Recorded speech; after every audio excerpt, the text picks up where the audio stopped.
ಶಿವರಾತ್ರಿ ಹಬ್ಬಕ್ಕೆ ಮಾಡುವಂತಹ ಎರಡು ರೀತಿಯಾದಂತಹ ತಂಬಿಟ್ಟನ್ನ ನಿಮ್ಮೊಂದಿಗೆ ಈ ವಿಡಿಯೋದಲ್ಲಿ ಹಂಚ್ಕೊಂತೀನಿ. ಎಲ್ಲೂ ಸಹ ವಿಡಿಯೋನ ಸ್ಕಿಪ್ ಮಾಡಬೇಡಿ. ತುಂಬಾ ಅಂದ್ರೆ ತುಂಬಾನೇ ರುಚಿಯಾಗಿರುತ್ತೆ. ದೇವರ ನೈವೇದ್ಯಕ್ಕೆ ತುಂಬಾನೇ ಚೆನ್ನಾಗಿ ಮಾಡಿ ಇಡಬಹುದು. ಮತ್ತೆ ತುಂಬಾ ಸುಲಭವಾಗಿ ಸಹ ಮಾಡಬಹುದು. ಬನ್ನಿ ನೋಡೋಣ ಯಾವ ರೀತಿಯಾಗಿ ಮಾಡೋದು ಅಂತ. ಎಲ್ಲೂ ಸಹ ವಿಡಿಯೋನ ಸ್ಕಿಪ್ ಮಾಡದೆ ಪೂರ್ತಿಯಾಗಿ ನೋಡಿ. ತುಂಬಾನೇ ಚೆನ್ನಾಗಿರುತ್ತೆ. ತುಂಬಾ ದಿನದವರೆಗೂ ಸ್ಟೋರ್ ಮಾಡಿಕೊಂಡು ಸಹ ತಿನ್ನಬಹುದು.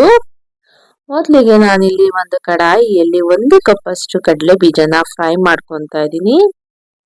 ಕಡಲೆ ಬೀಜನ ತುಂಬಾನೇ ಚೀದ್ಸಕ್ಕೆ ಹೋಗಬೇಡಿ. ಈ ರೀತಿಯಾಗಿ ಡ್ರೈ ರೋಸ್ಟ್ ಮಾಡಿಕೊಂಡು ಮೇಲಿನ ಸಿಪ್ಪೆಯನ್ನೆಲ್ಲ ತೆಗಿಬೇಕಾಗುತ್ತೆ.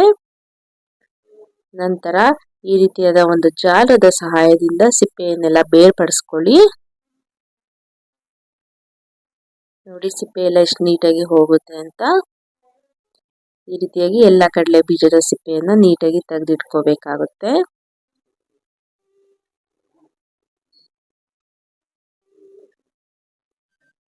ಈ ರೀತಿಯಾಗಿ ಒಂದು ಪ್ಲೇಟ್ ನಲ್ಲಿ ಎತ್ತಿಟ್ಕೊಳ್ಳೋಣ ಕಡಲೆ ಬೀಜನ ನೀಟಾಗಿ. ಈಗ ಒಂದು ಮಿಕ್ಸಿ ಜಾರ್ ನಲ್ಲಿ ನಾವು ಫ್ರೈ ಮಾಡಿಕೊಂಡು ಸಿಪ್ಪೆ ತೆಗೆದಿರುವಂತಹ ಕಡಲೆ ಬೀಜನ ಗ್ರೈಂಡ್ ಮಾಡ್ಕೋಬೇಕಾಗುತ್ತೆ. ತುಂಬಾ ನುಣ್ಣಗೆ ಗ್ರೈಂಡ್ ಮಾಡ್ಕೋಬೇಡಿ, ತರ್ತರಿಯಾಗಿ ಗ್ರೈಂಡ್ ಮಾಡ್ಕೊಳ್ಳಿ. ನೋಡಿ ಈ ಕನ್ಸಿಸ್ಟೆನ್ಸಿಯಲ್ಲಿ ಇರಬೇಕಾಗುತ್ತೆ ಗ್ರೈಂಡು. ನಂತರ ಅದೇ ಕಡಾಯಿಯಲ್ಲೇ 1 ಕಪ್ ಅಷ್ಟು ಅಕ್ಕಿ ಹಿಟ್ಟನ್ನ ತಗೊತಾ ಇದ್ದೀನಿ. ನೀವು ಬೇಕಾದ್ರೆ ಇಲ್ಲಿ ಜಾಸ್ತಿ ಕ್ವಾಂಟಿಟಿಯಲ್ಲೂ ಸಹ ಮಾಡ್ಕೋಬಹುದು. ನಾನು ಮೊದಲನೇ ತಂಬಿಟ್ಟನ್ನ ನಿಮ್ಗೆ ಹೇಳ್ಕೊಡ್ತಾ ಇರೋದು. ಇನ್ನು ನಮ್ಮ ಚಾನೆಲ್ ನಲ್ಲಿ ಸುಮಾರು ವೆರೈಟಿ ಆದಂತಹ ವಿಡಿಯೋಗಳನ್ನ ಅಪ್ಲೋಡ್ ಮಾಡಿದ್ದೀನಿ. ಅವುಗಳನ್ನು ಸಹ ನೋಡಿ ಹೇಗಿದೆ ಅಂತ ಕಮೆಂಟ್ ಮೂಲಕ ತಿಳಿಸಿ. ಈ ರೀತಿಯಾಗಿ ನೀಟಾಗಿ ಡ್ರೈ ರೋಸ್ಟ್ ಮಾಡ್ಕೋಬೇಕಾಗುತ್ತೆ. ನಿಮಗೆ ತಿನ್ನುವಾಗ ಹಸಿ ವಾಸನೆ ಬರಲ್ಲ ಅಂತ ಈ ರೀತಿಯಾಗಿ ಅಕ್ಕಿ ಹಿಟ್ಟನ್ನ ಡ್ರೈ ರೋಸ್ಟ್ ಮಾಡ್ಕೊಳ್ಳಿ. ಅಕ್ಕಿ ಹಿಟ್ಟನ್ನು ತಣ್ಣಗಾಗಕ್ಕೆ ಬಿಡೋಣ. ಅಷ್ಟರಲ್ಲಿ ನಾನು 1 ಕಪ್ ಅಷ್ಟು ಹುರಿಗಡಲೆಯನ್ನ ಒಂದು ಮಿಕ್ಸಿ ಜಾರಲ್ಲಿ ಹಾಕಿ ನುಣ್ಣಗೆ ಗ್ರೈಂಡ್ ಮಾಡ್ಕೊತಾ ಇದ್ದೀನಿ. ನಾನು ಕಡಲೆ ಬೀಜನ ಗ್ರೈಂಡ್ ಮಾಡ್ಕೊಂಡಿದ್ನಲ್ಲ ಅದೇ ಮಿಕ್ಸಿ ಜಾರಲ್ಲೇ ಹಾಕೊತಾ ಇದ್ದೀನಿ. 1 ಕಪ್ ಅಷ್ಟು ಹುರಿಗಡಲೆಯನ್ನ ತಗೊಂಡಿದ್ದೀನಿ.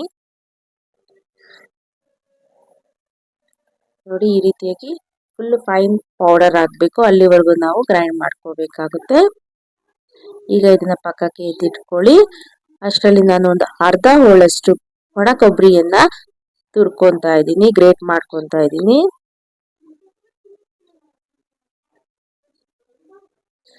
ಇದನ್ನೆಲ್ಲ ಹಾಕಿದಾಗ ನಿಮ್ಗೆ ತುಂಬಾನೇ ರುಚಿ ಅನ್ಸುತ್ತೆ. ಮತ್ತೆ ಮಕ್ಕಳಿಗೂ ಸಹ ಕೊಡ್ಬೋದು. ಹೆಲ್ತಿ ಆದಂತಹ ಉಂಡೆ ತಂಬಿಟ್ಟಲ್ವಾ ಇದು.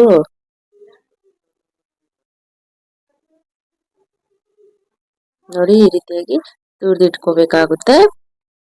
ಮತ್ತೊಂದು ಪಾತ್ರೆಯಲ್ಲಿ ನಾನು 2 ಕಪ್ ಅಷ್ಟು ಬೆಲ್ಲವನ್ನ ಹಾಕೊತಾ ಇದ್ದೀನಿ. ನಾನಿಲ್ಲಿ ಕಪ್ಪು ಬೆಲ್ಲವನ್ನ ಯೂಸ್ ಮಾಡಿದ್ದೀನಿ. ನೀವು ಬೇಕಾದ್ರೆ ಬಿಳಿ ಬೆಲ್ಲವನ್ನು ಸಹ ಯೂಸ್ ಮಾಡಬಹುದು. ನಂತರ ಇದಕ್ಕೆ 2 ಕಪ್ ಅಷ್ಟು ನೀರನ್ನ ಆಡ್ ಮಾಡ್ಕೊತಾ ಇದ್ದೀನಿ. 2 ಕಪ್ ಬೆಲ್ಲಕ್ಕೆ 2 ಕಪ್ ಅಷ್ಟು ನೀರನ್ನ ಹಾಕೊತಾ ಇದ್ದೀನಿ. ಬೆಲ್ಲವನ್ನೆಲ್ಲ ಸಂಪೂರ್ಣವಾಗಿ ಕರಗಿಸ್ಕೋಬೇಕಾಗುತ್ತೆ. ಮೊದಲೇ ಹೇಳಿದಾಗೆ ನಾನಿಲ್ಲಿ ಕಪ್ಪು ಬೆಲ್ಲವನ್ನ ಯೂಸ್ ಮಾಡಿದ್ದೀನಿ. ನೀವು ಬೇಕಾದ್ರೆ ಬಿಳಿ ಬೆಲ್ಲವನ್ನು ಸಹ ಯೂಸ್ ಮಾಡಬಹುದು.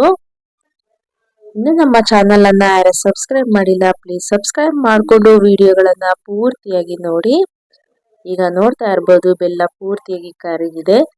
ಇದನ್ನ ಪಕ್ಕಕ್ಕೆ ಎತ್ತಿಟ್ಕೊಳ್ಳೋಣ. ಪಾಕ ಮಾಡಬೇಕು ಅಂತ ಅವಶ್ಯಕತೆ ಇಲ್ಲ. ಈಗ ಅಕ್ಕಿ ಹಿಟ್ಟನ್ನ ಒಂದು ಪಾತ್ರೆಯಲ್ಲಿ ಹಾಕೊಂಡು ಅದಕ್ಕೆ ಒಂದು ಅರ್ಧ ಸ್ಪೂನ್ ಅಷ್ಟು ಏಲಕ್ಕಿಯನ್ನು ಹಾಕೊಳ್ಳಿ. ನಂತರ ಇದಕ್ಕೆ ಒಣ ಕೊಬ್ಬರಿಯನ್ನ ಹಾಕೊಳ್ಳಿ. ಹಾಗೆ ಗ್ರೈಂಡ್ ಮಾಡ್ಕೊಂಡಿರುವಂತಹ ಕಡಲೆ ಬೀಜನ ಹಾಕೋಬೇಕಾಗುತ್ತೆ. ನಂತರ ಒಂದು 2 ಸ್ಪೂನ್ ಅಷ್ಟು ಬಿಳಿ ಎಳ್ಳನ್ನ ಹಾಕೊತಾ ಇದ್ದೀನಿ. ನಾನಿಲ್ಲಿ ಒಣ ಕೊಬ್ಬರಿನ ಅರ್ಧ ಕಪ್ಪು, ಕಡಲೆ ಬೀಜನ ಅರ್ಧ ಕಪ್ ಹಾಕಿದ್ದೀನಿ. ಹಾಗೆ 2 ಸ್ಪೂನ್ ಅಷ್ಟು ಬಿಳಿ ಎಳ್ಳನ್ನ ಹಾಕೊಂಡಿದ್ದೀನಿ. ಹಾಗೆ ಒಂದು 1/4 ಕಪ್ ಅಷ್ಟು ಹುರಿಗಡಲೆಯನ್ನ ಹಾಕೊಂಡಿದ್ದೀನಿ. ಈಗ ಎಲ್ಲವನ್ನು ಮಿಕ್ಸ್ ಮಾಡಿಕೊಂಡು ಬೆಲ್ಲದ ಪಾಕ ಏನಿರುತ್ತಲ್ಲ ಅದನ್ನ ಸ್ವಲ್ಪ ಸ್ವಲ್ಪನೇ ಈ ರೀತಿಯಾದಂತಹ ಸೋಸೋದು ಇರುತ್ತಲ್ವಾ, ಕಾಫಿ ಎಲ್ಲ ಸೋಸ್ತಿರಲ್ಲ ಅದರಲ್ಲಿ ಜಾಲಿಸ್ಕೋಬೇಕಾಗುತ್ತೆ. ಸ್ವಲ್ಪ ಸ್ವಲ್ಪನೇ ಬೆಲ್ಲದ ಪಾಕವನ್ನು ಹಾಕೊಂತ ಮಿಕ್ಸ್ ಮಾಡಬೇಕಾಗುತ್ತೆ. ಬಿಸಿ ಇರೋದ್ರಿಂದ ನಾನಿಲ್ಲಿ ಸ್ಪೂನಿನ ಸಹಾಯದಿಂದ ಹಾಕೊತಾ ಇದ್ದೀನಿ. ಒಂದೇ ಸರಿ ನೀವು ಬೆಲ್ಲದ ಪಾಕವನ್ನು ಹಾಕಕ್ ಹೋಗ್ಬಿಡಿ, ತುಂಬಾ ತೆಳ್ಳಗಾಗೋಗ್ಬಿಡುತ್ತೆ. ಹಾಗಾಗಿ ಸ್ವಲ್ಪ ಸ್ವಲ್ಪನೇ ನೋಡ್ಕೊಂತ ಈ ರೀತಿಯಾಗಿ ಕಲಿಸ್ಕೋಬೇಕಾಗುತ್ತೆ. ಈಗ ನಾನು ಕೈಯಿನ ಸಹಾಯದಿಂದ ಈ ರೀತಿಯಾಗಿ ಕಲಿಸ್ಕೊಳ್ತಾ ಇದ್ದೀನಿ.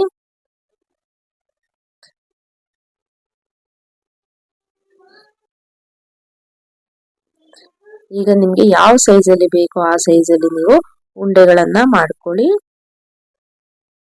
ನಾನಿಲ್ಲಿ ಚಿಕ್ಕದಾಗಿ ಉಂಡೆಗಳನ್ನ ಮಾಡಿದ್ದೀನಿ, ಮೀಡಿಯಂ ಸೈಜಲ್ಲಿ. ಇದೇ ರೀತಿಯಾಗಿ ನಾನು ಎಲ್ಲ ಉಂಡೆಗಳನ್ನ ಮಾಡ್ಕೊತಾ ಇದ್ದೀನಿ. ನಿಮ್ಗೆ ಇದನ್ನ ಮಾಡಿಟ್ಕೊಂಡು ಮಕ್ಕಳಿಗೆ ಸ್ನಾಕ್ಸ್ ರೀತಿಯಾಗಿ ಕೊಡ್ಬೋದು, ಇಲ್ಲ ಮಕ್ಕಳು ಏನಾದ್ರು ಸ್ವೀಟ್ ಬೇಕು ಅಂದಾಗ್ಲೂ ಸಹ ಮಾಡ್ಕೊಡ್ಬೋದು ಈ ರೀತಿಯಾಗಿ. ನೋಡಿ, ಈಗ ಅಕ್ಕಿ ತಂಬಿಟ್ಟು ರೆಡಿ ಆಗಿದೆ. ಈಗ ಹುರ್ಗಡ್ಲೆದು ಯಾವ ರೀತಿಯಾಗಿ ಮಾಡೋದು ಹೇಳ್ಕೊಡ್ತೀನಿ. ಈ ಹುರ್ಗಡ್ಲೆ ಪೌಡರ್ ಏನಿರುತ್ತಲ್ಲ ಅದನ್ನ ಈಗ ಒಂದು ಕಡಾಯಿಯಲ್ಲಿ ಹಾಕೊಳ್ಳಿ. ನಂತರ ಇದಕ್ಕೆ ಒಂದು ಅರ್ಧ ಕಪ್ ಅಷ್ಟು ಕಡಲೆ ಬೀಜದ ಹಾಕೋಬೇಕಾಗುತ್ತೆ. ಹಾಗೆ ಒಂದು ಅರ್ಧ ಸ್ಪೂನ್ ಅಷ್ಟು ಏಲಕ್ಕಿ ಪೌಡರ್, ಒಂದು ಅರ್ಧ ಕಪ್ ಅಷ್ಟು ಕೊಬ್ಬರಿ ತುರಿಯನ್ನ ಹಾಕೊಳ್ಳಿ. ನಂತರ ಒಂದು 2 ಸ್ಪೂನ್ ಅಷ್ಟು ಬಿಳಿ ಎಳ್ಳನ್ನ ಹಾಕೊತಾ ಇದ್ದೀನಿ. ಈಗ ಒಂದು 1/4 ಕಪ್ ಅಷ್ಟು ಹುರಿಗಡ್ಲೆಯನ್ನ ಹಾಕೊಂಡು ಒಮ್ಮೆ ಕೈಯಿನ ಸಹಾಯದಿಂದ ಚೆನ್ನಾಗಿ ಮಿಕ್ಸ್ ಮಾಡ್ಕೊಳ್ಳಿ. ಈಗ ಮತ್ತೇನು ಸಹ ಅದೇ ರೀತಿಯಾಗಿನೇ ಬೆಲ್ಲದ ಪಾಕವನ್ನ ಹಾಕೋಬೇಕಾಗುತ್ತೆ, ಸ್ವಲ್ಪ ಸ್ವಲ್ಪನೇ. ಈಗ ಸ್ವಲ್ಪ ತಣ್ಣಗಿರೋದ್ರಿಂದ ನಾನು ಕೈಯಿನ ಸಹಾಯದಿಂದನೇ ಕಲಿಸ್ಕೊತಾ ಇದ್ದೀನಿ. ನಾನು ಮೊದಲೇ ಹೇಳಿದಾಗೆ ಒಂದೇ ಸರಿ ನೀವು ಪಾಕವನ್ನ ಹಾಕೋಬೇಡಿ, ತೆಳ್ಳಗಾಗ್ಬಿಟ್ರೆ ಕಷ್ಟ ಆಗುತ್ತೆ. ತೆಳ್ಳಗಾದ್ರೆ ಮತ್ತೇನೆ ಸ್ವಲ್ಪ ನೀವು ಹುರ್ಗಡ್ಲೆ ಪೌಡರ್ ಅನ್ನ ಹಾಕೊಂಡು ಮಿಕ್ಸ್ ಮಾಡ್ಕೋಬೇಕಾಗುತ್ತೆ. ನಂತರ ಈ ರೀತಿಯಾಗಿ ಉಂಡೆಗಳನ್ನ ಕಟ್ಕೋಬೇಕಾಗುತ್ತೆ. ನಿಮ್ಗೆ ಯಾವ ಸೈಜ್ ಬೇಕೋ ಆ ಸೈಜಲ್ಲಿ ನೀವು ಉಂಡೆಗಳನ್ನ ಮಾಡ್ಕೊಳ್ಳಿ. ನಾನಿಲ್ಲಿ ಮೀಡಿಯಂ ಸೈಜಲ್ಲೇ ಉಂಡೆಗಳನ್ನ ಕಟ್ಕೊತಾ ಇದ್ದೀನಿ. ಈಗ ನೋಡ್ತಾ ಇರ್ಬೋದು, ಹುರ್ಗಡ್ಲೆ ತಂಬಿಟ್ಟು ಸಹ ರೆಡಿ ಆಗಿದೆ. ಅಕ್ಕಿ ತಂಬಿಟ್ಟು ಹಾಗೂ ಹುರ್ಗಡ್ಲೆ ತಂಬಿಟ್ಟು ರೆಡಿ ಆಗಿದೆ. ಈಗ ಇದನ್ನ ಒಂದು ಪ್ಲೇಟ್ ನಲ್ಲಿ ನಾನು ಸರ್ವ್ ಮಾಡ್ತಾ ಇದ್ದೀನಿ. ನಾನಿಲ್ಲಿ ಕಪ್ಪು ಬೆಲ್ಲವನ್ನ ಯೂಸ್ ಮಾಡೋದ್ರಿಂದ ನಿಮ್ಗೆ ಸ್ವಲ್ಪ ಕಪ್ಪುಗೆ ಕಾಣಿಸ್ತಾ ಇದೆ ತಂಬಿಟ್ಟುಗಳು. ನಾನು ಮೊದಲೇ ಹೇಳಿದಾಗೆ ನೀವು ಬಿಳಿ ಬೆಲ್ಲವನ್ನ ಯೂಸ್ ಮಾಡ್ಕೊಳ್ಳಿ. ನೀವು ಇದನ್ನ ದೇವರ ನೈವೇದ್ಯಕ್ಕೆ ಇಡೋದಕ್ಕೆ ತುಂಬಾ ಅಂದ್ರೆ ತುಂಬಾನೇ ಒಳ್ಳೆಯದಂತಾನೆ ಹೇಳ್ಬೋದು. ನಂತರ ಇದನ್ನ ನೀವು ಶಿವರಾತ್ರಿ ಹಬ್ಬದಲ್ಲಿ ಸೇವನೆ ಮಾಡಿ, ಹಾಗೆ ಒಂದು ಬಾಕ್ಸ್ ನಲ್ಲಿ ಎತ್ತಿಟ್ಕೊಂಡು ಮಕ್ಕಳಿಗೆ ನೀವು ಡೈಲಿ ತಿನ್ನೋದ್ರಿಂದ ಐರನ್ ಕಂಟೆಂಟ್ ಸಹ ಇಂಪ್ರೂವ್ ಆಗುತ್ತೆ, ಮತ್ತೆ ಹೆಲ್ತ್ಗೂ ಸಹ ಬಹಳ ಒಳ್ಳೆಯದಂತಾನೆ ಹೇಳ್ಬಹುದು. ಈ ವಿಡಿಯೋ ಇಷ್ಟ ಆಗಿದ್ರೆ ನೀವು ಟ್ರೈ ಮಾಡಿ ಹಬ್ಬಕ್ಕೆ ಹೇಗ್ ಬಂತು ಅಂತ ನನಗೆ ಕಮೆಂಟ್ ಮೂಲಕ ತಿಳಿಸಿ. ಎಲ್ಲರಿಗೂ ಧನ್ಯವಾದಗಳು.